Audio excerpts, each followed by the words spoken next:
नासिर बडानी हाजिर खिदमत हूँ। पाकिस्तान तहरीक इंसाफ ने इलेक्शन का रिज़ल्ट जो है वो चैलेंज किया था, जिसके बाद हुकूमत जो है वो उल्टे पाँव भागती हुई दिखाई दी और साथ ही साथ इलेक्शन कमीशन ने भी उनकी सहूलतकारी की और अब काफ़ी जो है वो चूहे बिल्ली वाला खेल जो है वो तमाशा जो है वो शुरू हो चुका है। काफ़ी दिलचस्प सूरत हाल बन चुकी है।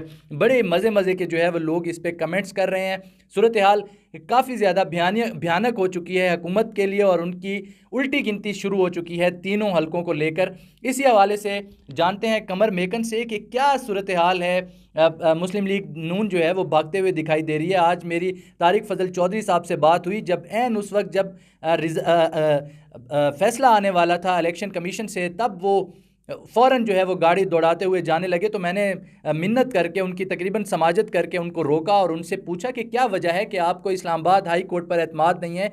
इस पर जो है वो उन्होंने ज़्यादा गुफ्तगू नहीं की। उन्होंने कहा कि अभी मामला पेंडिंग है, इसीलिए मैं इस पर बोलने से गुरेज़ करूँगा। इसी हवाले से कमर मेकन मेरे साथ मौजूद हैं, इनसे तफसीलात जानते हैं कि क्या मामला पेश आया। मुस्लिम लीग नून के तीनों हलकों के जो उम्मीदवार हैं वो क्यों भागते हुए दिखाई दे रहे हैं, क्यों ऐसी सूरत हाल बन चुकी है कि उनको यहाँ से उल्टे पाँव भागना पड़ रहा है इस्लामाबाद हाई कोर्ट से। जी कमर, आगाह कीजिएगा, क्या तफसीलात हैं, क्या सूरत हाल बनी हुई है। बहुत शुक्रिया बडानी साहब। पहली बात तो ये है कि वो आपको जवाब तब देते जब उनके पास कोई जवाब होता। उनके पास कोई जवाब है ही नहीं।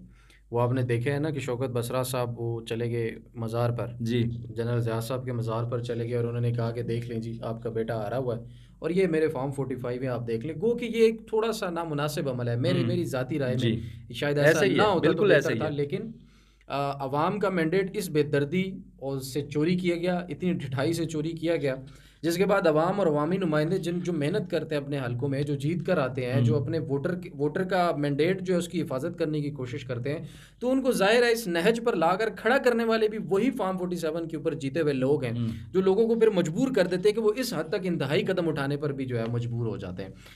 बहरहाल आपका जो सवाल था, मैंने वो वीडियो लकीली देखी है, आप उनसे पूछ रहे हैं। वो पहले तो रुकना नहीं चाह रहे थे, हाँ जी, आपने उनके कहा जी एक क्लिप बनवा हाँ लें। जी, हाँ जी। आपने बहाने से कोई मिन्नत समाजन नहीं, आपने उनको किया ट्रैप। हाँ जी। ठीक है, तो वो आ गया आपके ट्रैप में, और जब आपके ट्रैप में आ गए आपने कहा जी क्लिप बनवा ले, तो उन्होंने कहा ठीक है मीडिया शीडिया पे क्लिप चलना होगा।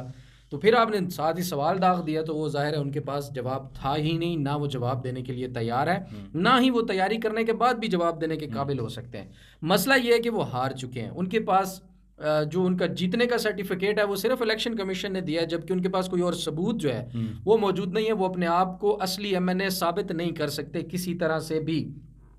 स्पेशली रावलपिंडी और इस्लामाबाद के जितने भी हलके थे उनमें बहुत जो है इस किस्म की खैर धांधली हुई। लेकिन coming back to the topic, वो बात फिर दोबारा दूसरी तरफ निकल जाएगी। मामला ये है कि अब 3 हलके जब हाथ से निकलते हुए नजर आए हैं, तो इस वक्त मामला इतना डिठाई के साथ हैंडल किया जा रहा है। आप देखें कि 26-27 को 2 ऑर्डिनेंस लाए जाते हैं जी, एक नैब में तरमीम का और एक इलेक्शन एक्ट में तरमीम का।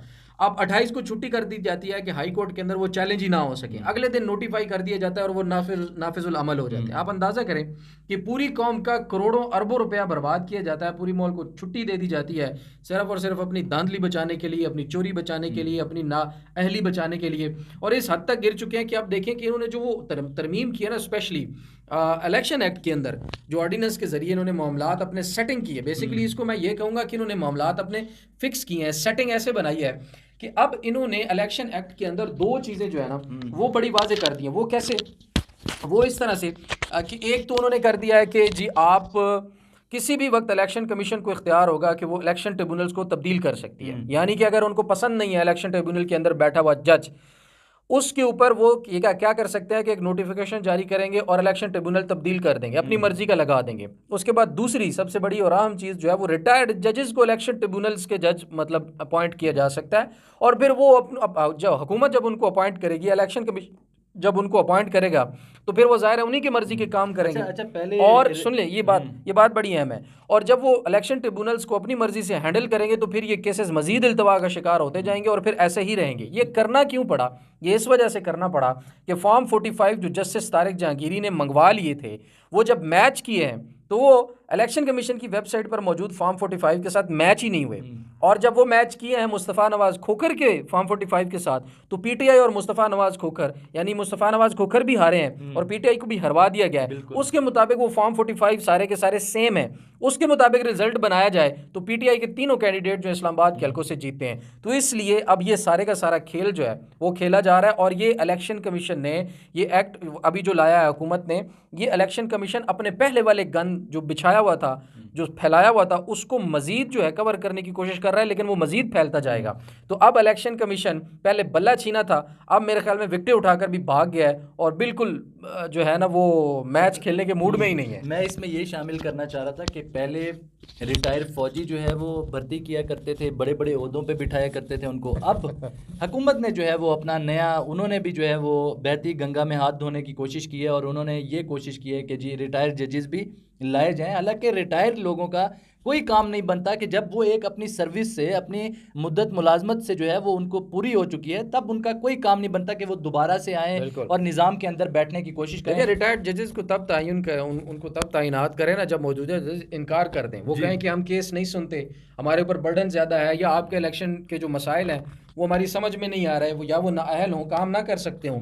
वो काम कर रहे हैं और ईमानदारी से कर रहे हैं। देखें इस्लामाबाद हाई कोर्ट जिस दीदा दिलेरी और हिम्मत और हौसले के साथ इस वक्त खास तौर पर 6-7 जजेस खड़े हैं ना, इस मामले को देखते हुए हुकूमत के पैर कांप रहे हैं। देखिए ये 3 सीटें नहीं हैं, अगर ये 3 सीटें निकल जाती हैं हाथ से तो ये एक एग्जाम्पल सेट हो जाएगी ट्रिब्यूनल में, और पूरे पाकिस्तान के अंदर सारे के सारे केसेस जो है वो खोलने पड़ेंगे। और पूरे पाकिस्तान के अंदर जब केसेस खुलेंगे तो एंड पे वही 17-18 सीटें फिर नून लीग के पास बचेंगी, उसके अलावा बचना भी कुछ नहीं उनके पास। ये जस्टिस तारिक महमूद जहांगीरी ने हाल ही में एक जो है वो अपने रिमार्क्स भी दिए थे, या उन्होंने ऑर्डर भी मेरे ख्याल से पास किया था। उन्होंने ये कहा था कि अगर इनमें किसी भी किस्म का कोई झूठ शामिल हुआ या कोई भी जो है वो इन्होंने जो फॉर्म 45, फॉर्म 47 जो भी ये सारा कुछ है और एफिडेविट, अगर ये झूठे साबित हुए तो उस पर जो है वो सख्त से सख्त सज़ा भी सुनाई जाएगी। और साथ ही साथ उन्होंने जो रिटर्निंग ऑफिसर थे उनकी अदम पेशी पर 15,000 रुपये जुर्माना भी आयद किया था। तो अब क्या सिचुएशन नज़र आती है, अब क्या लगता है कि अब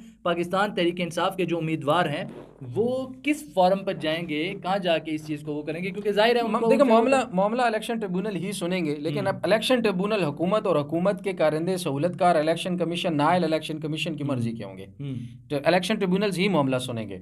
लेकिन अब देखें कि अब ये इस्लामाबाद हाई कोर्ट में उनकी दाल गलने वाली नहीं थी। इलेक्शन में ये तरमीम करके उन्होंने जानबूझ के मामला किया ही ऐसे है कि जो इलेक्शन ट्रिब्यूनल थे इस्लामाबाद हाई कोर्ट के जजेस के अंडर, वो वहाँ पर उनकी दाल गलने वाली ही नहीं थी। उनको पता था कि अगर ये इस्लामाबाद की 3 सीटें हमारे हाथ से निकल गई तो बाकी मुल्क के अंदर भी समझे कि सारे का सारा जो मैंडेट हमने चोरी किया हुआ है ना, वो सारे का सारा बांडा फूट जाएगा।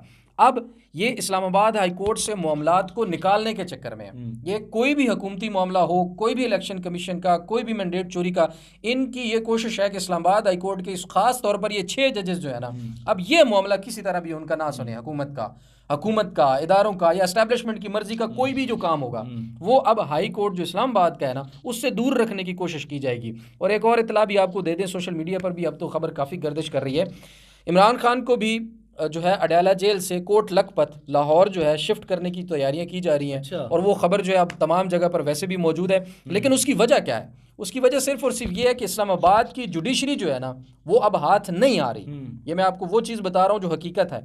इस्लामाबाद की जुडिशरी खड़ी हो चुकी है, हाई कोर्ट खड़ी हो चुकी है, रेजिस्टेंस जो है वो आना शुरू हो गई है, ब्लैकमेल नहीं हो रहे वो, और उन्होंने खुल के बोलना शुरू कर दिया है कि भाई इदारे हम पर दबाव डाल रहे हैं और हम ये काम इस तरह से नहीं कर सकते। तो अब लाहौर की जुडिशरी का इम्तिहान जो है ना वो शुरू हो रहा है। अब लाहौर में जब इमरान खान को अगर शिफ्ट कर दिया जाता है तो सबसे बड़ा प्रेशर जो है ना वो लाहौर हाई कोर्ट के ऊपर होगा, लाहौर की जुडिशरी के ऊपर होगा, और वहाँ के जजेस के ऊपर को उन्हें साबित करना पड़ेगा कि वो खड़े हैं और वो किसी किस्म का प्रेशर जो है वो बर्दाश्त नहीं करेंगे। और मेरे ख्याल में इस उम्मीद पर इमरान खान को वहाँ लेकर जाया जा रहा है कि सारे केसेस वहाँ पे उनके शिफ्ट किए जाएंगे और वहाँ पर उनसे उनकी केसेस की जो है समातें होंगी कि वहाँ की जुडिशरी को शायद हम अब मैनेज कर सकें। अच्छा, लाहौर हाई कोर्ट के जो चीफ जस्टिस हैं उनको भी इन्होंने इसी तरह जो है वो लगाया कि इस उम्मीद पे कि शायद इनके मामलात जो है वो इनके हाथ में रहेंगे, हर चीज़ बड़ी इजीली मैनेज हो जाएगी, लेकिन वो भी खासा जो है वो टफ टाइम दे रहे हैं। देखिए शरीफ ख़ानदान की एक बदकिस्मती ये है कि ये कई दफ़ा ना परखे बगैर बंदे पे एतबार कर लेते हैं और समझते हैं कि हमने इस पर एहसान किया है तो अब ये हमारा ग़ुलाम हो गया है कि जिस तरह से हम इसको कहेंगे ये हमारे काम करेगा। लेकिन अगर कोई अपराइट बंदा हो समझबूझ रखने वाला, ईमानदार और हक हलाल की खाने वाला बंदा हो, जिसको मुल्क कौम की फ़िक्र हो, तो वो ज़ाहिर है फिर इनके किसी भी हथकंडे में नहीं आता, तो फिर ये उसके खिलाफ प्रोपेगेंडा करना जो है वो शुरू कर देते हैं। आज तक इनकी किसी के साथ भी नहीं बनी। ये chief justice Lahore high court की छोड़े, अभी तक के जितने चीफ्स आए हैं सबके साथ इनकी ख़राब ही होती रही है, बनी किसी के साथ नहीं, और लगाते भी ये खुद ही थे। अच्छा, अब जो है वो आपने इस्लामाबाद के तीनों हलकों की सूरत हाल जानी, कितने ज़्यादा मसाइल दरपेश हैं, हुकूमत जो है वो काफ़ी ज़्यादा परेशान नज़र आ रही है, ऑर्डिनेंस भी लेकर आई है और बड़े तरीके से जो है वो भागने की कोशिश कर रही है। मज़ीद इस हवाले से जो भी अहम डेवलपमेंट्स होंगी आपके साथ शेयर करते रहेंगे। अब तक के लिए इतना ही। अपने मेज़बान नासिर जहांगीर को दीजिए इजाज़त। अल्लाह निगहबान।